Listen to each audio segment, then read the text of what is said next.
사람이 살면서 제일 우선시하는 것이 무엇이냐? 이 시편 저자는 재물에 대한 욕심이다. 그래서 누구나를 막론하고 부유하다고 하는 인정이 따르기를 기대하면서 사는 것이 우리 인간의 보편적 생활이다라는 것을 여기에서 설명하고 있는 것입니다. 자, 그러다 보니까 우리가 하나님을 경외하고 하늘에다가 보물을 쌓아두는 거는 그리 쉽게 사람들이 생각하지 못하고 삽니다.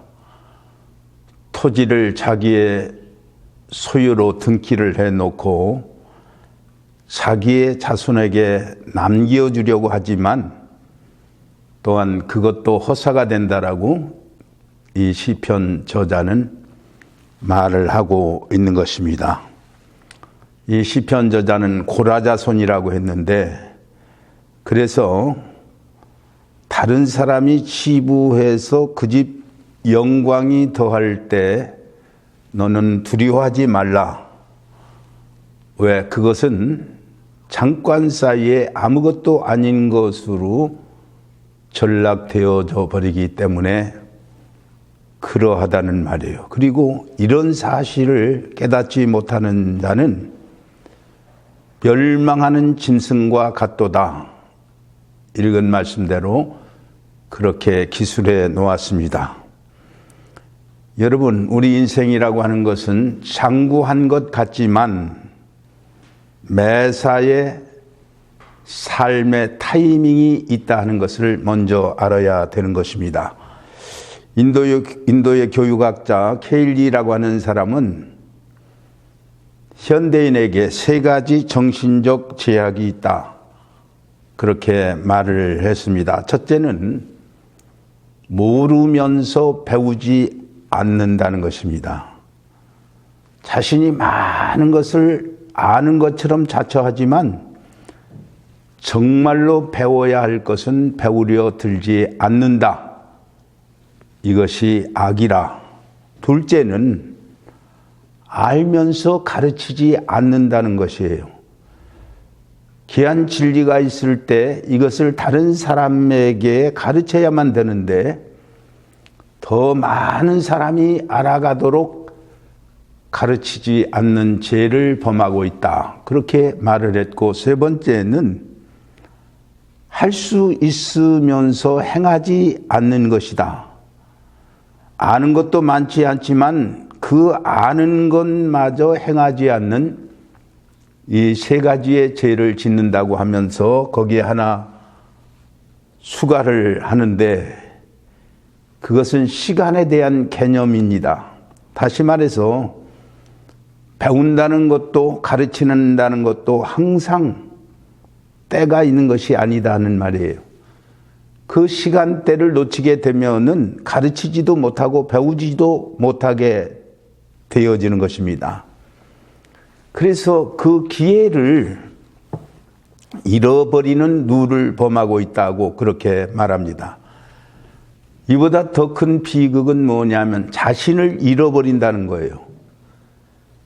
그래서 별로 중하지도 않은 것을 취하고 진짜로 귀한 것을 잊어버리고 가장 귀한 것을 소홀히 여기고 별 쓸모없는 것들을 붙들려고 동분서주하면서 시간을 허비해버린다는 사실입니다.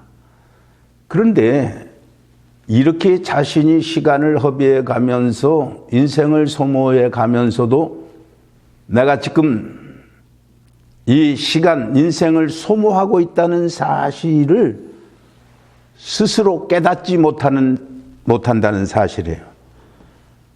그래서 세 번째는 자기 스스로를 포기하는 것이 된다는 말입니다. 깨달은 것도 적고 아는 것도 적고 배운 것도 적지만 그 적은 것, 알고 있는 것, 그거 하나만이라도 이제 실천하지 않고 자기가 가진 지식마저 포기한다는 사실입니다.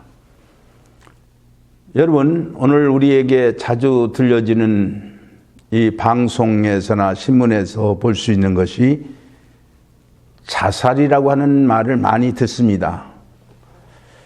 그런데 대부분 어떻게 자살하느냐? 서울 같으면 한강에 뛰어들고 또 약을 먹고 자살하고 총으로 자살하고 목을 매어 자살하고 연탄불로 자살하고 심지어는 끔찍한 사고를 스스로 내서 자살하는 그런 사람들이 많습니다. 그런데 우리의 마음을 아프게 하는 것은 북한과 같은 나라에서는 나이가 많은 어른들이 하도 먹을 것이 없으니까 혹한 겨울에 집을 나가서 스스로 얼어 죽게 되는 경우도 있는데, 그 이유는 나이 많은 내가 더 오래 살면 뭐 하느냐, 젊은 사람들에게 조금이라도 먹을 것을 더 먹게 하는 것이 내 옳은 선택이다라고 하는 생각에서 그러는 사람도 있다고 합니다. 여러분, 우리는 자살이라고 한다고 할 때 순간적으로 목숨을 끊는 그 자체만을 자살인 줄 알지만은 자살의 개념은 그것만이 아니에요. 내가 죽는다고 하는 것을 알면서 그 길을 걸어가는 것 자체가 자살이라 하는 말이에요. 이렇게 하면 몸에 나쁘고 이렇게 하면 사람들에게 피해를 주는 것이고 뻔히 알면서도 그 길을 걸어가는 것이 자살이라 하는 말입니다. 여러분, 적어도 우리 사람이라고 하는 것은 하나님께로부터 우리가 건강을 위임받은 거예요.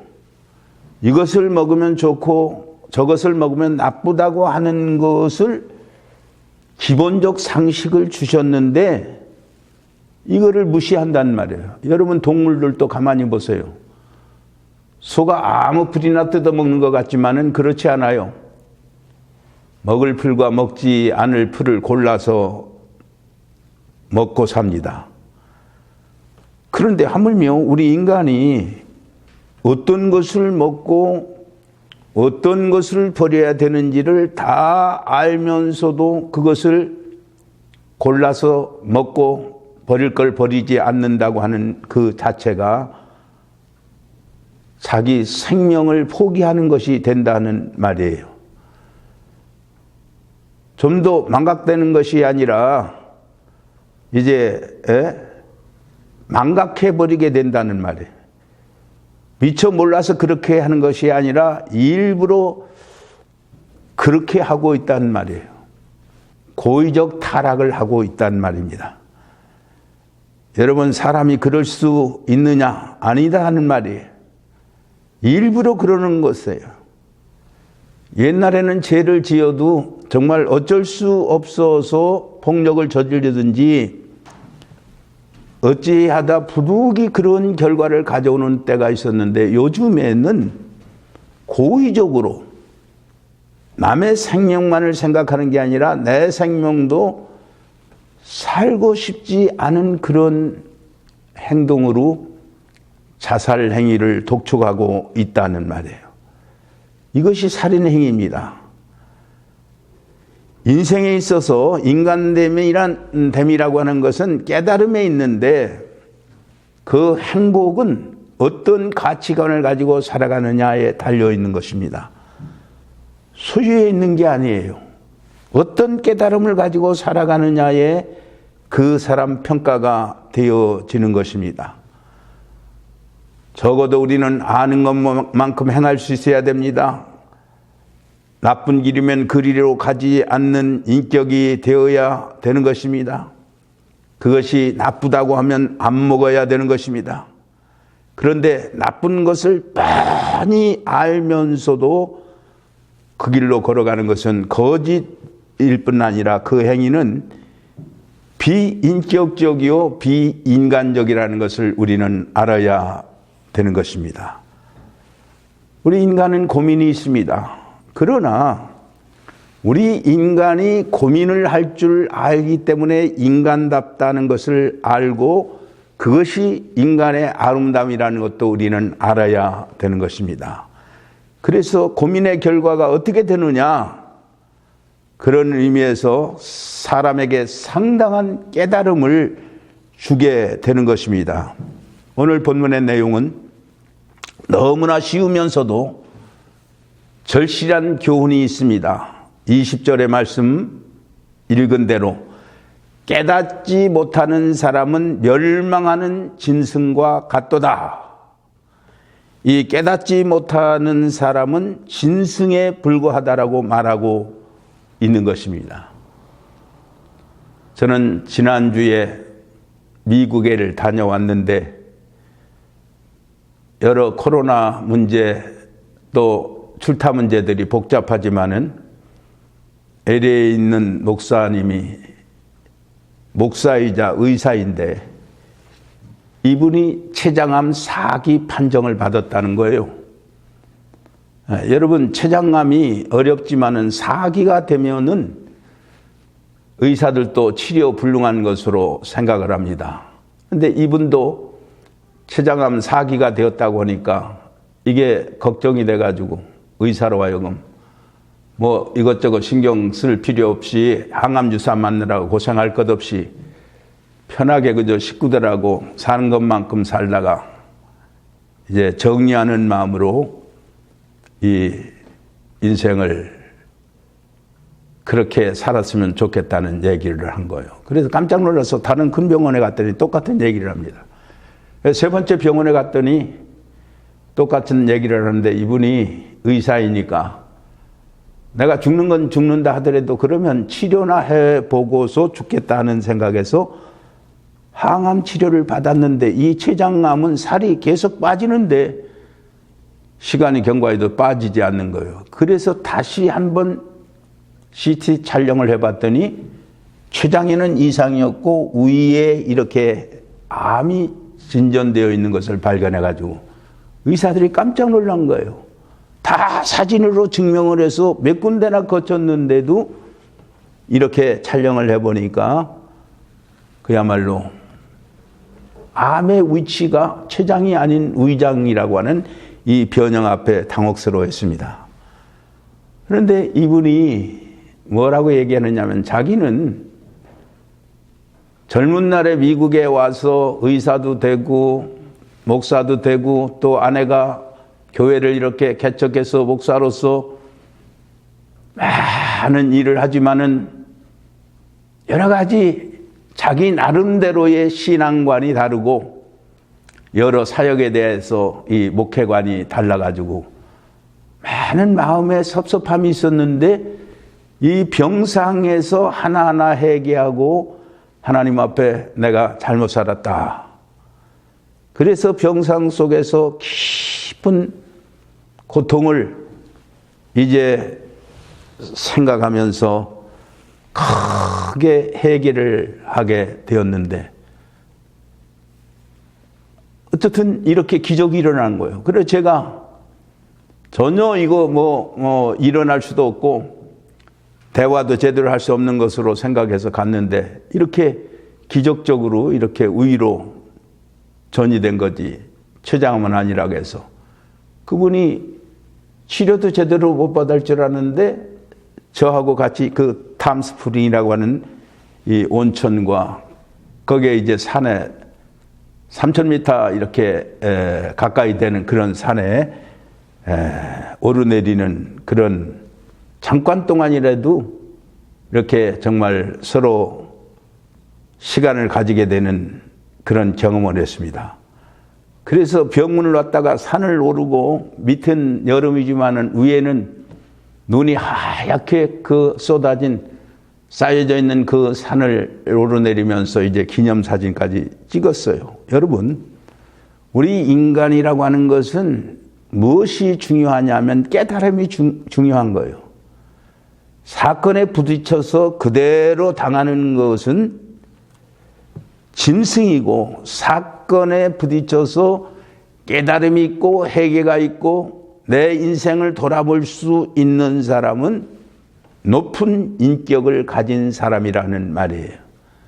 여러분, 어떤 사고나 위험 앞에서 우리가 깨달음을 가진다는 것 얼마나 귀한 일인지 모르는 것입니다. 오늘 본문은 우리에게 너무나도 실제적인 말씀을 줍니다. 재물의 무상함을 깨달아야 한다는 것입니다. 그래서 본문에 말씀하는 것은 돈이라는 것, 건강이라는 것, 지식이라는 것, 명예라는 것에 대해서 줄줄이 이어지는데 이런 것들이 아무것도 아니라는 것이에요. 이런 전설이 있습니다. 로마의 시저가 전쟁에서 승리하고 개선할 때 로마의 전성기 시대니까 온 이제 세계를 장악했다고 말할 수 있는 그런 순간에 전쟁에서 이기고 돌아오는데 군중이 크게 환호하며 영광을 누렸습니다. 이때 이 시저는 번쩍거리는 면류관을 벗으면서 말했습니다. 겨우 이것이 전부냐? 도대체 이게 무엇인데 사람들이 이것 때문에 생명을 바친다는 말이냐?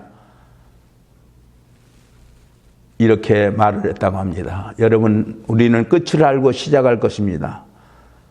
아무것도 아닌 거예요. 재물이라는 것, 수단의 일부이지, 살아가는 수단의 일부이지 이것이 목적이 될 수가 없습니다. 이것이 나를 구원하지 못합니다. 이것이 나를 속량하지 못합니다. 예수님은 말씀하셨습니다. 사람의 생명이 그 소유에 넉넉한 데 있지 아니하느니라. 누가복음 12장 15절. 그리고 예수님께서는 어리석은 부자의 비유를 들어주셨습니다.